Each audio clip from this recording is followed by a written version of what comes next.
Bonjour à tous. Donc aujourd'hui, je vais vous parler de l'histoire d'une équipe, celle dans laquelle je travaille depuis déjà quelques années. Alors je vais pas dire grand-chose sur l'entreprise, le contexte, mais bon, quelques mots pour que vous situiez. C'est un groupe je travaille dans un groupe international de 6000 personnes dans le domaine de la santé. Donc nos clients, c'est des hôpitaux, des cliniques. Donc on fait du matériel, du logiciel. Et l'équipe dont je vais parler là, c'est une petite équipe. Il y a 4 développeurs. Moi, je suis là formellement. Mon rôle, c'est chef de l'équipe.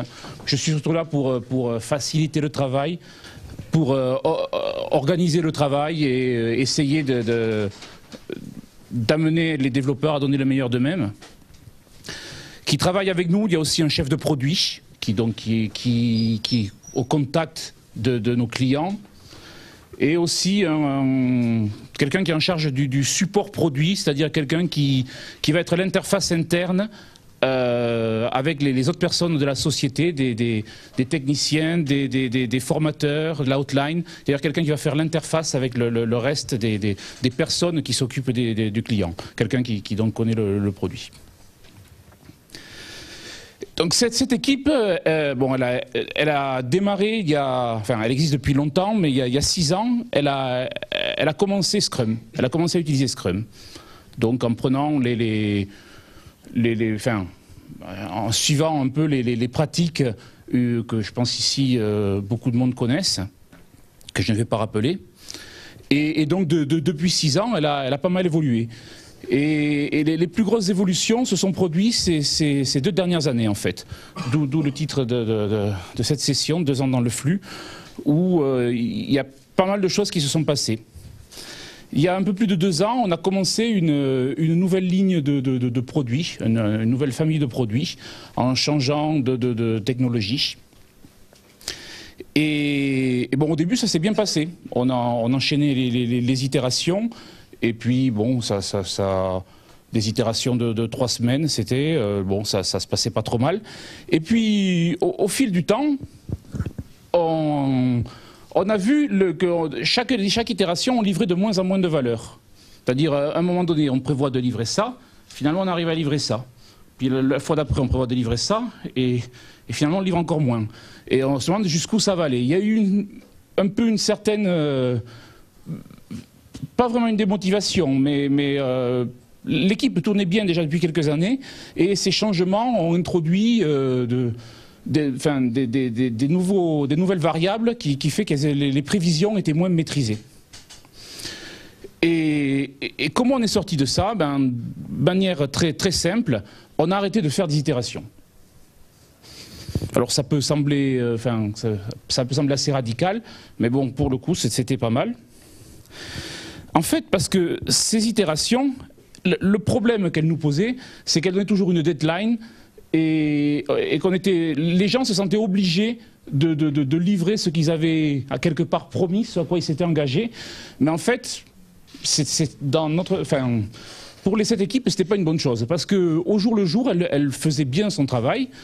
Il y avait juste un problème passager d'arriver à trouver ce qu'on pouvait livrer. Donc des itérations, on n'a plus fait. Et cette phrase de François Ier, que j'ai découvert cet été parce que j'ai visité Chambord, me paraît assez intéressante. C'est-à-dire que François Ier, s'il s'était occupé de savoir quand est-ce qu'il allait finir Chambord, peut-être qu'il n'aurait pas commencé. Et quelque part, c'est ce qui... nous aussi, on a essayé de ne pas trop se focaliser sur achever les choses, mais faire en sorte qu'elles avancent, faire en sorte qu'il y ait une certaine fluidité, faire en sorte que le boulot soit fait. Le boulot, il s'achèvera de toute façon un jour ou l'autre. Mais l'essentiel, c'est d'avancer. On n'est pas en tout cas dans notre contexte, on n'est pas dans des logiciels que l'on doit livrer pendant 3 mois et qui seront obsolètes dans 6 mois. Aujourd'hui, on a en maintenance des logiciels qui sont chez les clients depuis plus de 10 ans. Donc on est quand même sur des durées assez longues. Et donc, l'important c'est d'avancer, pas forcément d'achever au jour le jour. Et même si c'est important, en tout cas ça ne doit pas être l'objectif premier de notre travail. Et alors, ce mode de fonctionnement a donné lieu en fait à des livraisons en continu. C'est-à-dire que on pratiquait déjà l'intégration continue avec un serveur de build, enfin tout ce que vous pouvez imaginer. Et de petit à petit, on est quand même rentré dans une logique, ce que l'on produit, on va essayer de le livrer à des personnes le plus souvent possible. C'est-à-dire de le livrer même en permanence. Alors quand je dis livrer, c'est pas forcément déployer. C'est-à-dire pas déployer aux utilisateurs finaux, c'est surtout livrer à des gens qui vont pouvoir nous donner du feedback. On a la chance d'être dans une structure où il y a beaucoup de monde qui connaît les clients. Je parlais tout à l'heure de l'outline, des formateurs. Tous ces gens-là sont des gens qui connaissent bien le métier des clients, qui vont être capables de nous donner du feedback. Et c'est ça qui nous intéresse. C'est-à-dire d'avoir un logiciel que l'on puisse livrer quasiment en permanence, de manière à ce qu'il soit prêt pour que des gens puissent donner du feedback sur ce logiciel. Alors, voilà enfin, comment on travaille au jour le jour, ça ressemble un peu à ça. Alors il y a une partie, sur ce tableau, il y a une partie qui est concrètement un tableau physique et une autre qui est informatisée. Sur la gauche, là, vous avez un backlog produit avec des éléments qui sont priorisés, qui sont potentiellement à faire par ordre de priorité. À un moment donné, ils deviennent en cours, c'est-à-dire on travaille sur un élément de backlog donné, et puis il est fini. Quand il est fini, c'est qu'il est dans le logiciel, il est livré. Donc cette partie, la partie gestion du backlog produit et de savoir ce qui est à faire en cours ou fini, on a un système informatique pour ça. On utilise Team Foundation Server de Microsoft. La partie centrale, c'est un tableau physique. C'est-à-dire qu'à un moment donné, un backlog item, il est en cours de réalisation. Et pour sa réalisation, on le découpe en tâches. Techniques, individuelles, et ces tâches elles-mêmes peuvent être à faire en cours ou finies. Et aux deux niveaux, on essaie de limiter le travail en cours. C'est-à-dire qu'on n'autorise pas, chez nous, c'est plus de 3 backlog items en même temps. C'est-à-dire qu'un backlog item ne peut rentrer en cours que quand il y a une place. Il ne rentre pas systématiquement, mais en tout cas, on interdit d'en avoir trop en cours en même temps. On a une ligne en plus pour les tâches un peu urgentes qui peuvent sortir un peu du cadre des backlog items, ça arrive. Puis donc voilà, c'est à peu près tout, la manière dont on travaille au jour le jour, ces informations-là qui nous permettent finalement de gérer notre flux d'éléments à mettre dans le produit. Alors, il y a quand même quelques trucs qui font que cette livraison continue arrive à fonctionner. Quelque chose qui me semble important chez nous, c'est la simplicité. C'est-à-dire essayer de ne pas complexifier les choses et donc même essayer d'enlever tout ce qui est superflu. Alors, pour ça, on a beaucoup travaillé sur l'architecture logicielle pour avoir des choses relativement simples, essayer d'avoir le moins de fioritures possible. Souvent, on enlève du code, très régulièrement, on essaie en tout cas. Et une autre chose qui est importante chez nous, au niveau de la gestion du code source, c'est la branche unique. Alors ça, pour moi, chez nous, c'est essentiel. Il y a des gens qui font des branches pour des releases, pour garder une branche par release, chez nous ça n'existe pas. Il n'y a qu'une seule branche. Le produit, il n'y a pas plusieurs versions. Les versions s'enchaînent, mais il y a pas, on ne fait pas de modification sur une version 1 pendant que la version 2 est sortie. Il n'y a qu'une branche, et c'est celle-là qui sort à un moment donné. On ne fait pas de multibranche. Pareil, on ne gère pas de branche au niveau des features, c'est-à-dire que on ne fait pas de branche en interne à l'équipe de développement. En gros, c'est, pour parler en termes de gestion de code source, c'est un commit égale un merge. C'est-à-dire tout se retrouve directement dans le produit. Alors ça demande à travailler d'une certaine manière avec ça, mais au final, c'est ce qui nous convient. Parce que ça simplifie pas mal les choses. Il y a moins au final, on a moins de problèmes avec ça. On n'a pas de stock à gérer de code qui est potentiellement dans le produit, mais pas vraiment. On ne gaspille pas du temps à gérer des versions, à gérer N versions, alors qu'on pourra en gérer qu'une seule. Le deuxième élément qui est quand même assez important dans notre livraison en continu, c'est la gestion finalement des prévisions, de la gestion du planning. C'est-à-dire, c'est bien joli de dire on n'a plus d'itération, on ne fait que travailler au jour le jour sur des éléments de backlog et on essaie d'avancer. Il y a quand même des gens qui nous demandent, bon, quand c'est que ça va sortir? Bon, c'est assez légitime de savoir quand est-ce que le produit va pouvoir sortir. Et pour ça, comme j'ai expliqué tout à l'heure, on a eu des soucis avec la vélocité, c'est-à-dire que sur nos itérations, la vélocité n'était pas... on avait du mal à se fier aux valeurs qu'elle nous donnait pour pouvoir prévoir ce que l'on allait pouvoir livrer. Alors au début, on ne savait pas trop comment faire. Quand on a supprimé les itérations et qu'on est passé à un fonctionnement en flux, la première idée, c'est de dire, bon, on va garder la vélocité. Comme la vélocité, c'est le nombre de points réalisés dans les 3 semaines qui ont duré l'itération, on va dire, on va prendre une vélocité glissante. On va dire, la vélocité, maintenant, c'est le nombre de points, si je suis un certain jour, c'est le nombre de points réalisés pendant les 3 semaines précédant ce jour-là. C'est-à-dire, quelque part, une somme glissante de nombre de points. Ça a marché aussi bien que l'autre vélocité. C'est-à-dire, pour nous, bon, pas tellement. Et de fil en aiguille, on a essayé de trouver une autre façon de faire qui nous convienne, en tout cas. De manière à avoir des prévisions qui sont éprouvées. C'est-à-dire que c'est bien d'avoir une théorie, c'est bien d'avoir par exemple une droite théorique de burn down, mais si elle est en pratique, elle n'est jamais respectée, elle ne sert à rien. Il faut que la théorie, à un moment, il faut que la pratique rejoigne la théorie. Donc nous, on est parti sur des calculs statistiques. Alors je ne sais pas, est-ce qu'il y en a les méthodes de Monte Carlo en statistique, est-ce qu'il y en a qui ça parle? Personne. Bon.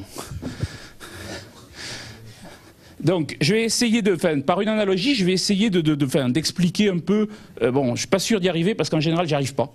Donc, mais je vais quand même essayer. Ça, c'est une rivière avec des troncs, des branches qui coulent le long de la rivière. Imaginons que j'ai un point A en haut de la rivière et un point B à l'arrivée. J'ai un paquet de branches et de troncs. Je veux savoir combien de temps il va mettre pour aller du point A au point B.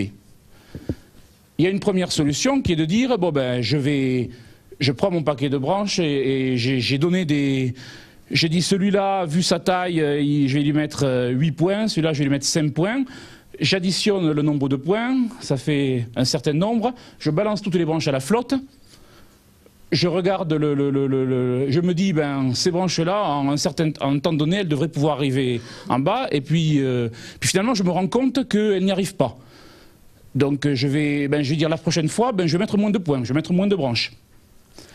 Et j'essaie une nouvelle fois. Et ces branches, finalement, elles arrivent beaucoup plus tôt que prévu. Et là, je me dis, ah, on pourrait en rajouter d'autres. Alors j'appelle mon copain, le producteur nerd, qui est en haut du fleuve. J'ai dit, balance d'autres branches, on peut en mettre encore. Et comme ça, c'est comme ça qu'on n'arrive pas à cadrer, à savoir exactement le nombre de branches que l'on peut mettre dans un temps donné. Alors, nous, ce qu'on va faire différemment. On va dire, les branches, on va les mettre une à une, et on va mesurer le temps que chacune met pour aller du point A au point B. Ça va donner une base de données avec, avec le temps réalisé par chacune d'entre elles. Donc j'ai une base de données, je peux en avoir des dizaines, et j'ai le temps pour chacune d'entre elles.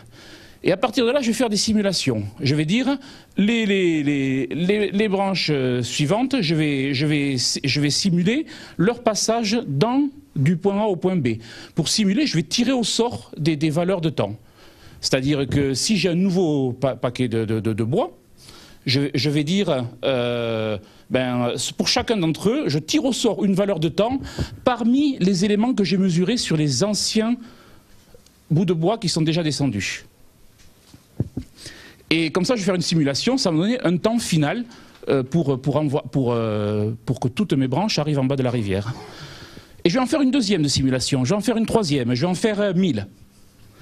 Et ça va me donner un certain, des statistiques qui me permettent d'évaluer la probabilité pour que mes branches arrivent en bas de la rivière à un temps donné. Alors,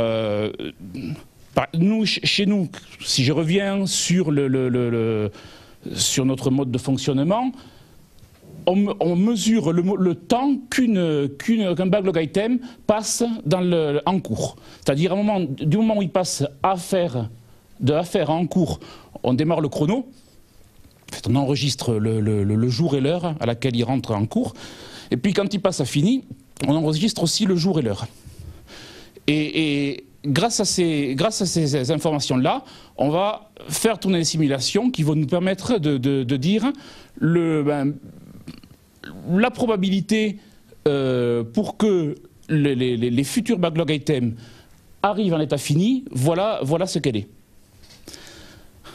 Donc ce qu'on produit à partir de ces simulations, c'est un tableau de ce genre-là. C'est-à-dire qu'en fait, notre chef de produit, il va regrouper les éléments futurs, ça c'est un planning pour le futur. Notre chef de produit, il va regrouper les éléments du backlog item futur en release, c'est-à-dire ce qu'il a envie de livrer à un moment donné. Donc là, il y a 4 releases prévues qui sont diverses choses, peu importe. Et notre simulation montre que, au pire, c'est-à-dire j'ai déroulé 1000 simulations, la fin de la zone rouge, chez nous, montre le cas quasiment impossible, c'est-à-dire le cas où la simulation a duré le plus de temps, a donné la somme de temps la plus grande.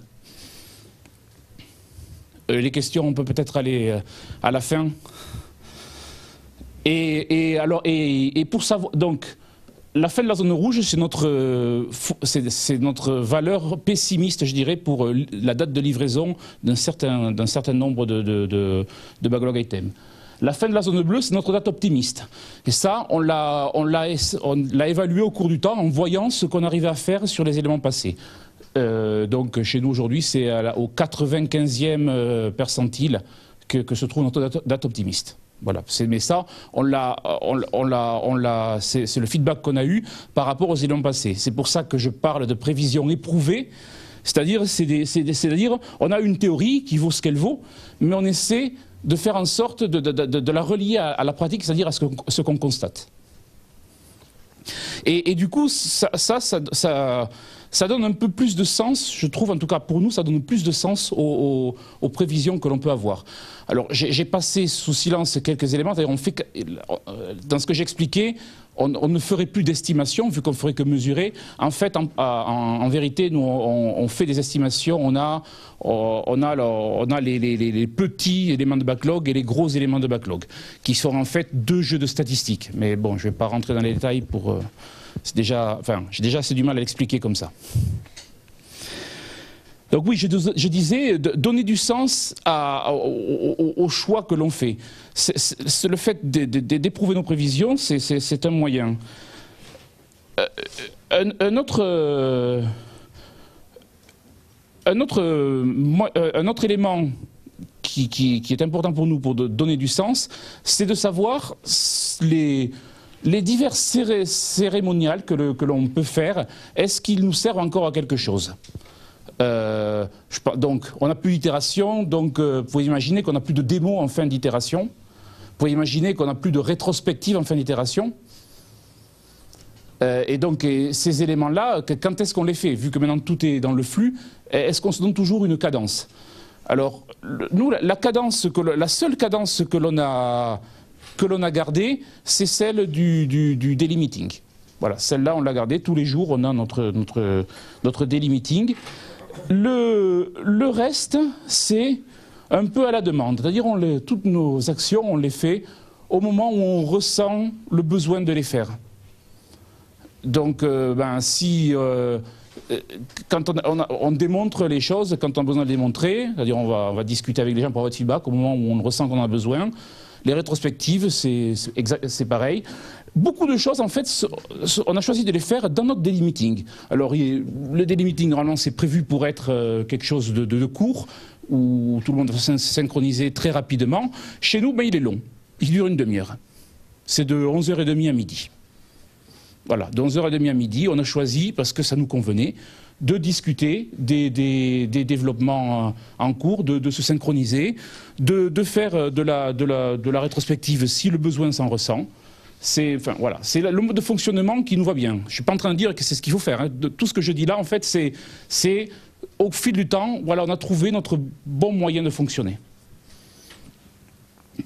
Et action juste à temps, il y a un point aussi qui me paraît important, c'est le fait de vraiment pouvoir interrompre les choses si le besoin s'en fait sentir. Dans le Lean, on parle de arrêter la ligne de production s'il y a quelque chose qui ne va pas. Et dans l'Agile, on a plus ou moins traduit ça avec le build qui est cassé. Et donc quand le build est cassé, ça devient la priorité de toute l'équipe d'aller réparer le build. Mais on peut aller plus loin. C'est-à-dire que si à un moment donné, quelqu'un dans l'équipe se rend compte que des choix de conception qui sont en train d'être faits sont mauvais, on a peu avancé et il se rend compte que ça ne va pas, on peut dire, j'arrête l'équipe de développement à tout moment pour dire, là, il faudrait quand même qu'on se repenche là-dessus, il y a quelque chose qui est cassé conceptuellement, et donc on le fait juste à temps, c'est-à-dire au moment où on s'en rend compte, on n'attend pas 3 semaines pour dire qu'on pense qu'il y a un problème de conception.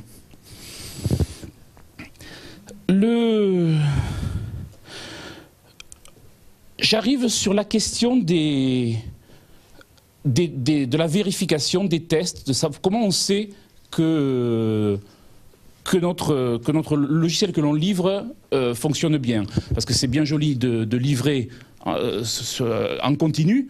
Si c'est pour livrer des choses qui ne correspondent pas à ce qui est prévu, ça ne sert pas à grand-chose. On a 2 niveaux par rapport à ça. Il y a, si certains d'entre vous sont familiers avec des standards ISO, par exemple, on va parler de vérification et de validation. Vérification, en gros, c'est pour s'assurer que l'on a bien construit le produit. Validation, c'est s'assurer que l'on a construit le produit qu'il fallait. C'est-à-dire qu'on a répondu aux besoins d'un client. Au niveau vérification, nous on considère qu'il faut des choses très, très précises. C'est-à-dire, comme Voltaire envisageait les lois, claires, uniformes et précises. C'est-à-dire quelque chose qui ne souffre pas d'interprétation humaine, en tout cas, la variabilité de l'interprétation humaine ne doit pas être trop présente. Chez nous, ça se traduit par des spécifications exécutables. C'est-à-dire, on a commencé à travailler avec des outils de BDD donc dès le début de cette famille de produits-là, il y a un peu plus de 2 ans. Donc je ne vais pas parler beaucoup de BDD parce qu'il y a Guillaume, si ça vous intéresse, il y a Guillaume Saint-Étienne cet après-midi qui fait une session là-dessus, et Guillaume Saint-Étienne est un des membres de l'équipe. Donc, ce qui est important, pour nous, c'est d'avoir les divers composants de notre système qui soient spécifiés de manière à pouvoir être testés automatiquement à chacune de nos livraisons, c'est-à-dire en permanence tout au long de la journée. Un point quand même important, c'est qu'on n'a pas de spécification de bout en bout. C'est-à-dire on n'a pas de tests qui prendraient l'ensemble du système pour dérouler un scénario. Parce qu'on considère que c'est totalement improductif et que ça ne sert à rien. Sur le sujet, il y a des articles de J.B. Rensberger qui sont très intéressants sur le fait que les tests intégrés sont une arnaque. C'est-à-dire il y a une explosion combinatoire qui fait que de toute façon c'est une impasse. De vouloir essayer de faire des tests de bout en bout.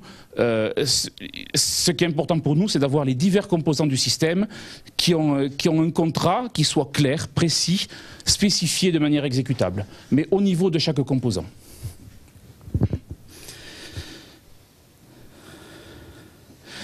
Il y a la vérification, puis après il y a la validation. C'est-à-dire savoir vraiment si on atteint le but. Et ça, c'est quand même plus compliqué. Savoir si on a répondu à un besoin. Alain là, écrit ce qu'on voulait faire, c'est en le faisant qu'on le découvre.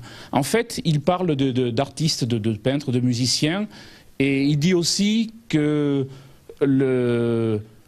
l'erreur que commettent la plupart des artistes, c'est de croire qu'ils trouveront mieux en méditant plutôt qu'en faisant. Et donc, ce qu'il dit, ce qu'on veut faire vraiment, c'est en faisant qu'on le découvre.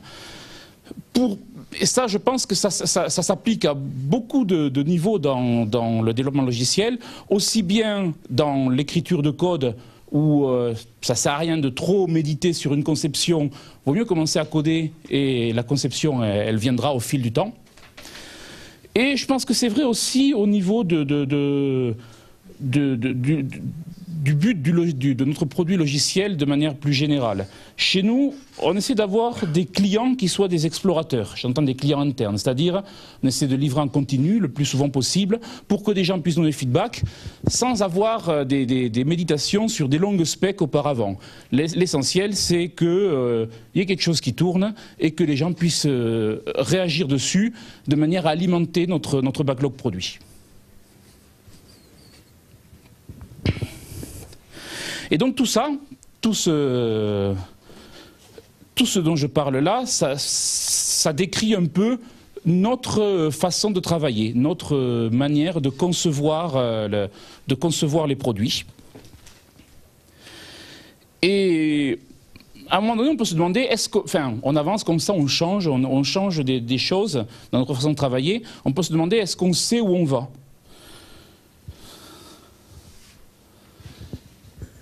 Et donc, à un moment donné, il y a besoin quand même de se poser ce genre de questions.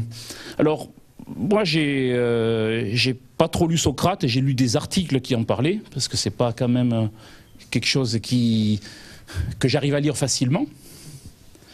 Mais il paraît, alors je ne sais pas si c'est vrai, que cette phrase-là, connais-toi toi-même, elle vient au départ d'un... il paraît qu'on ne sait pas grand-chose sur Socrate de toute façon. Mais, donc il paraît qu'il y avait une phrase écrite sur un temple, « Connais-toi toi-même, laisse le monde aux dieux ». Ce qui veut dire quelque part que l'homme devrait finalement se préoccuper de ceux qui l'entourent de manière très proche, mais les choses les plus inconnues du monde, eh ben c'est l'apanage des dieux, donc de la religion, c'est quelque chose qui le dépasse. Et donc, on peut se demander, est-ce qu'il y a une religion de l'agilité? Est-ce qu'il y a des dieux? Est-ce que finalement, il faut suivre les préceptes, les méthodes de la religion, ou est-ce que finalement on peut se connaître soi-même? Et donc l'autre phrase qui est tournée à partir du connais-toi toi-même, c'est connais-toi toi-même et tu connaîtras l'univers et les cieux, c'est-à-dire la connaissance de soi et la connaissance que l'équipe peut avoir de soi va lui permettre de savoir comment elle peut travailler sans avoir besoin d'une religion.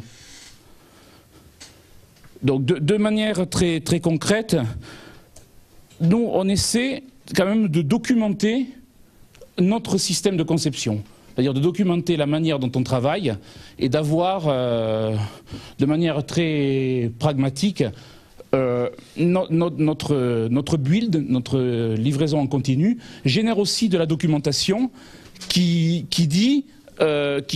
donne un panorama assez complet de la manière dont on travaille et des éléments que l'on a. Tous ces éléments-là dont j'ai parlé, de validation, de vérification,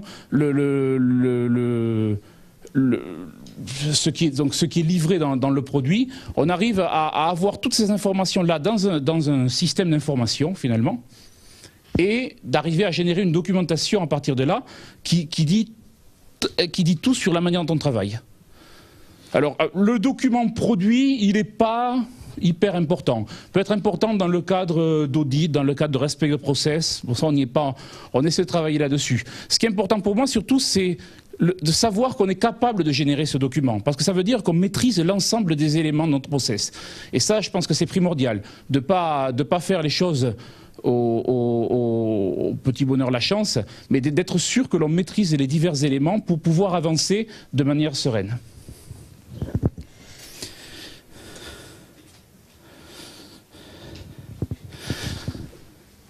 Ça, c'est la morale de 2 ans de vacances de Jules Verne. Avec de l'ordre, du zèle et du courage, il n'est pas de situation si périlleuse soit-elle dont on ne puisse se tirer.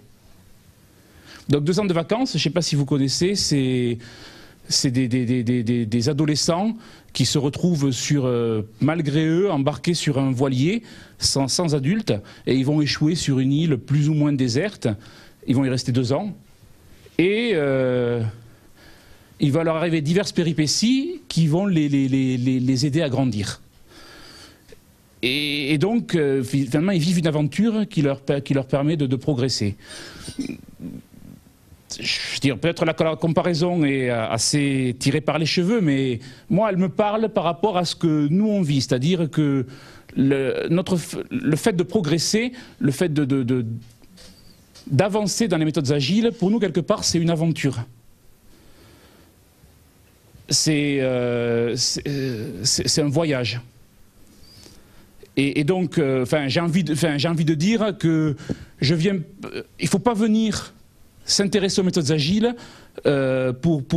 juste pour leur méthode. C'est comme si je disais, ça sert à rien de venir dans, par exemple, des conférences agiles pour apprendre la recette des sushis. Il vaut mieux y venir pour préparer un voyage au Japon. C'est différent, c'est pas la même façon de penser. Et donc, les méthodes agiles, pour moi, c'est pas une question de méthode, c'est pas une question de recette, c'est surtout une question de voyage. Donc ce voyage, il nous a menés dans cette île. Peut-être qu'il va nous amener dans d'autres îles plus tard. Et je pense que chacun doit pouvoir voyager pour trouver l'endroit où il se sentira le mieux, où il travaillera le mieux possible. Voilà. Merci pour votre attention.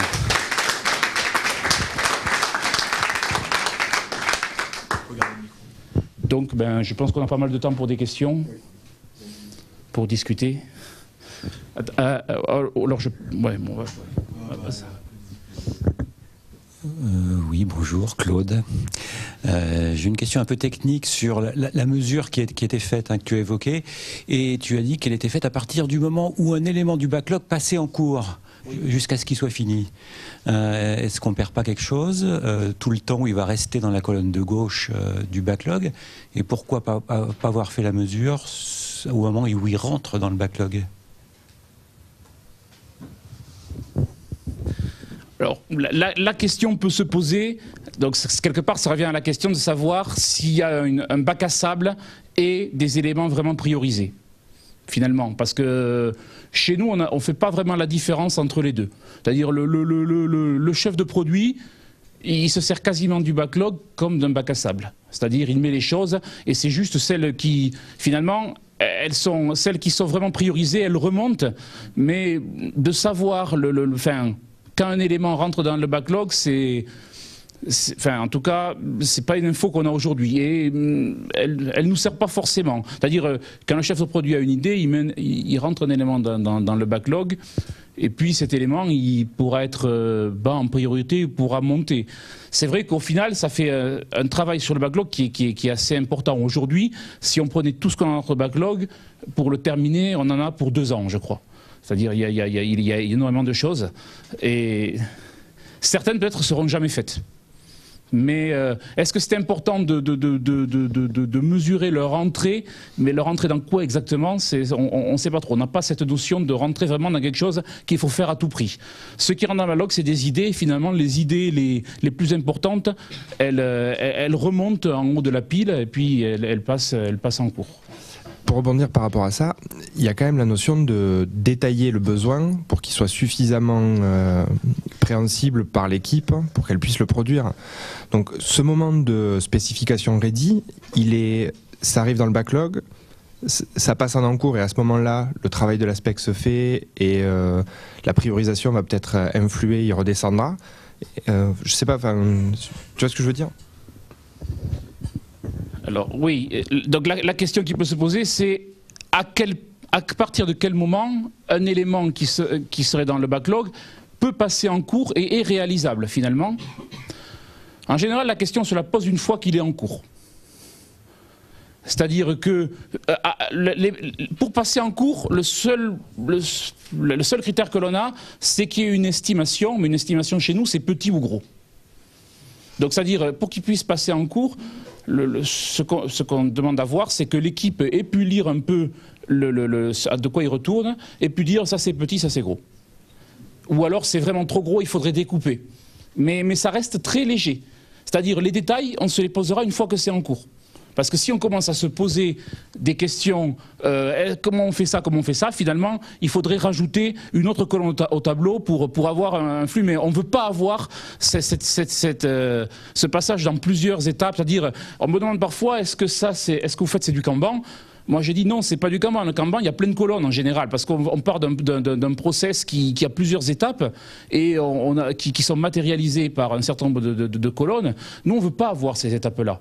Je veux dire, le truc, soit il est une idée, si l'idée devient prioritaire, eh bien il faut la faire. Il n'y a pas à discuter plus que ça. Si ça prend du temps pour la spécifier, mais ça sera du temps pris dans le développement. Finalement, spécifier l'élément de backlog, pour nous, ça fait partie intégrante du développement. Ça peut être une tâche particulière pour l'élément de backlog produit.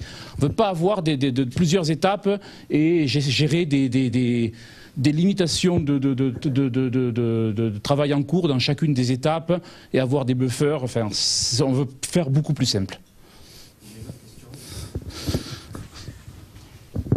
Vous avez aussi beaucoup investi dans l'industrialisation finalement.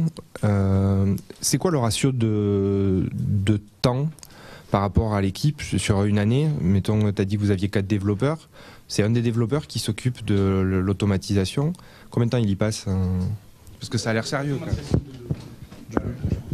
L'automatisation de quoi exactement? Processus de build, les spécifications exécutables, donc la programmation. Ça, c'est le travail de tous les jours, c'est tout le monde.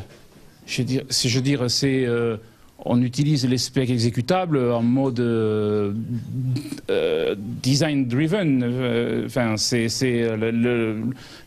chacun. En général, quand un élément de produit rentre en cours, qui est découpé en tâches. Une tâche, ça va être de faire évoluer tel composant du système pour faire ça. Ben, ça va générer un nouveau scénario pour ce composant, donc une nouvelle spec qui est écrite à ce moment-là, et donc c'est... Je veux dire, le système de build, il a été mis en place au début, il est très léger, je veux dire, ça build.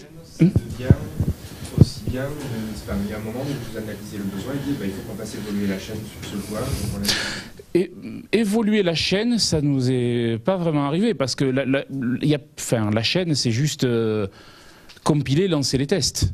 C'est quand même assez basique. Enfin, la plupart des outils aujourd'hui font ça directement.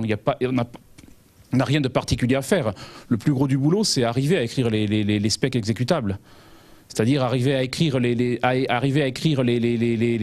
diverses étapes. Alors si on rentre dans le BDD, le BDD, on va avoir un niveau plus élaboré, qui en forme de langage naturel, qui est implémenté, donc chaque étape est implémentée sous forme de code.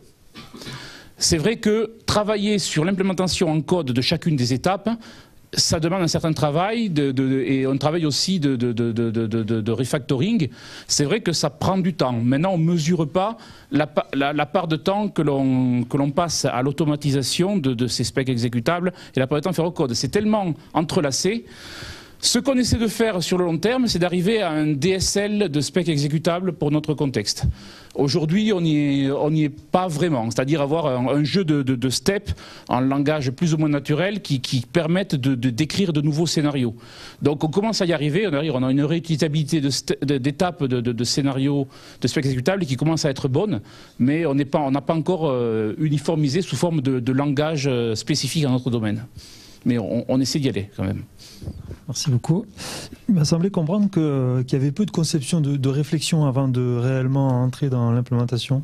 Enfin, que vous rentriez assez rapidement pour... voilà. Enfin, est-ce que ça engendre pas une perte de temps finalement, à mesure où forcément il doit y avoir du refactoring du coup pour... Et par ailleurs, ouais bon. Après j'avais juste une autre question par rapport à l'estimation sur chacun des items statistiques là. Est-ce que vous prenez en compte évidemment la complexité de l'item? Enfin, je suppose quoi. Alors, deux questions. La première sur l'éternel débat entre est-ce qu'on fait quel niveau de conception on fait avant, mais avant quoi? Pour moi, la conception, c'est le code source. Je ne dis pas qu'on ne fait pas des diagrammes de temps en temps, mais la conception, c'est le code source, c'est pas autre chose. Donc, le fait d'écrire des tests, je veux dire, je n'ai pas détaillé comment marche un cycle TDD en rouge, vert, refactoring, mais pour moi, la manière de concevoir, c'est ça, c'est ce cycle rouge, vert, refactor, et on boucle. Il n'y a pas d'autre manière de concevoir. Quelquefois, on va s'arrêter pour faire quelques dessins, pour clarifier les choses, mais le process de base, c'est quand même cette boucle de TDD, c'est le processus de conception. Ça, c'est... En termes de retour justement sur ce qui a été implémenté, on peut pas de temps finalement, on fait de rentrer un peu plus rapidement dans j'ai pas envie de enfin, est-ce qu'il y a une perte de temps à rentrer dans l'implémentation? Déjà, je n'aime pas ce terme implémentation, c'est de la conception, c'est-à-dire enfin, est-ce qu'il faut dissocier? Qu'est-ce qu'on appelle conception, qu'est-ce qu'on appelle implémentation? Où on met la limite? Où on met la limite? Enfin, bon, ça c'est un débat qui existe depuis, depuis toujours, depuis qu'on parle de méthodes agiles. Et la deuxième question, c'était, du coup j'ai oublié. C'est l'estimation statistique. Voilà, l'estimation. Alors, l'estimation, elle va vite. Et je veux dire, si on n'a que 2 cases possibles pour estimer, ça va vite. Aujourd'hui, on arrive à des pas trop mauvais résultats. J'ai pas mis nos histogrammes de mesure de temps, mais en gros, les petits, c'est des choses qui durent entre 0 et 3 jours, même s'il y en a certains qui vont durer 12 jours.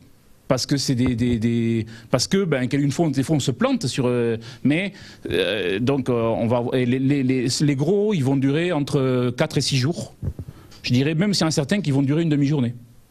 Et le jeu des simulations, à partir de ces statistiques-là, fait que les éléments un peu aberrants au niveau statistique vont introduire de l'incertitude dans nos simulations. Je ne sais pas si j'ai bien répondu à la question. Est-ce que pendant ces 2 ans, tu disais l'équipe c'est 4 personnes, c'est ça? Est-ce que vous avez intégré de nouvelles personnes pendant ces 2 ans? Et si oui, comment parce qu'en travaillant en Scrum, on travaille énormément sur l'équipe. Là, c'est un niveau très avancé de maturité sur les méthodes agiles. Comment tu fais monter une personne de zéro, de très peu, à ce niveau-là, qui demande un exercice collectif qui est quand même j'imagine très structuré, très fort, très puissant pour pouvoir soutenir cette maturité-là. Donc, est-ce qu'il y a une personne qui est rentrée? Qu'est-ce que vous avez fait avec elle? La réponse est simple, c'est non. Il n'y a pas eu de personne qui est rentrée. Donc la question ne s'est pas posée, elle se posera peut-être un jour. Alors, bon, pour l'instant, c'est pas prévu. On se posera la question. Mais on travaille sur une équipe assez stable. Il faut voir quand même que je dis 4 personnes. Il y en a 2 qui sont là depuis 12 ans. Une qui doit être là depuis 9 ans. Et donc Guillaume qui nous a rejoint il y a un peu plus de 2 ans au début de ce passage-là. Donc c'est quand même, c'est quand même quelque chose d'assez stable. Les gens se connaissent, ils savent travailler ensemble, ils travaillent depuis longtemps ensemble. Et c'est vrai, on ne s'est pas aujourd'hui posé la question d'intégrer quelqu'un de nouveau là-dedans. J'ai pas de réponse parce que j'ai pas vraiment réfléchi à la question.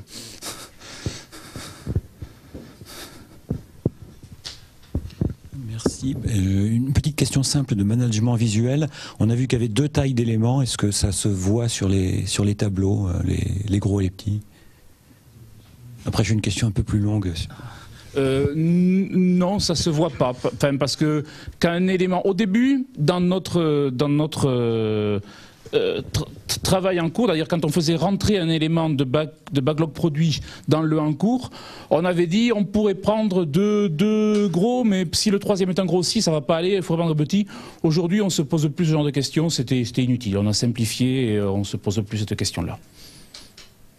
Donc il n'y a pas de l'élément. Une fois qu'une valeur est donnée, elle ne sert que aux simulations pour le planning, mais visuellement après on s'en préoccupe pas vraiment. D'accord. Sinon ma question un peu plus méthode, dirons-nous, c'est sur les termes que tu emploies, puisque donc tu as dit 2 ans dans le flux, le terme flux est employé longtemps, le terme Kanban n'a été employé que pour répondre aux questions, hein, finalement, dans les réponses, et tu as dit finalement, c'est pas du Kanban. Moi, ça me semble une pratique très avancée de Kanban, en fait, puisque par rapport un peu à la définition du Kanban, on retrouve à peu près tout, y compris l'amélioration avec les méthodes statistiques, en fait. Pourquoi ne pas dire que c'est du Kanban finalement? Et dire que c'est du flux, quelle est la volonté derrière? Alors, c'est peut-être que moi j'ai pas compris ce qu'était Kanban, tout simplement. Ça peut s'arrêter là. J'ai rien contre le terme Kanban, mais j'ai pas plus que ça à dire. C'est je me suis pas posé la question non plus dans un tableau Kanban, comment matérialiser notre double niveau de découpage. Parce que Classe de service, hein, c'est les classes de service. C'est pas tout à fait les classes de service, parce qu'il y a... Moi, je suis pas sûr. Je m'y connais pas assez en Kanban pour pouvoir répondre à ça. Si on a le travail à faire, elle n'est pas explicite ici, mais en fait, elle est limitée par la taille de la place physique disponible.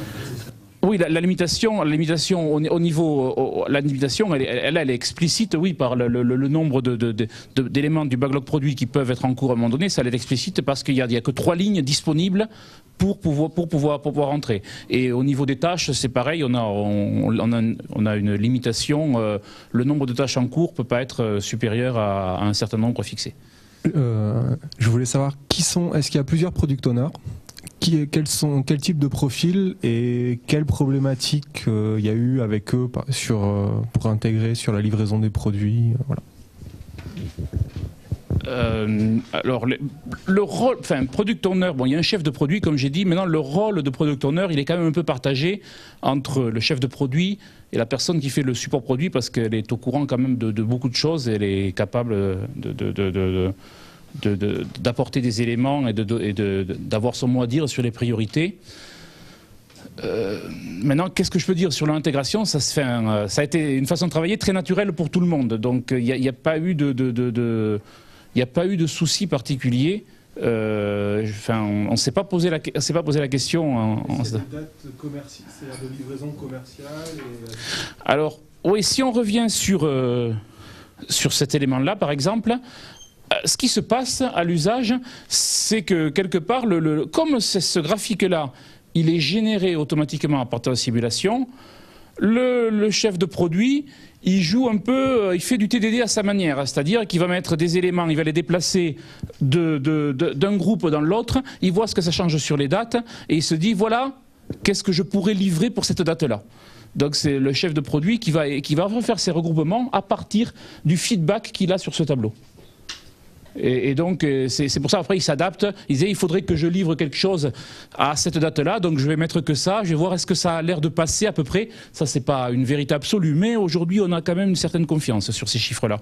Donc il va jouer un peu, à une boucle de je modifie, j'ai un feedback pour savoir quand est-ce qu'il peut livrer telle chose. La plage du rouge, c'est combien de temps? C'est un jour ou une semaine La taille du rouge?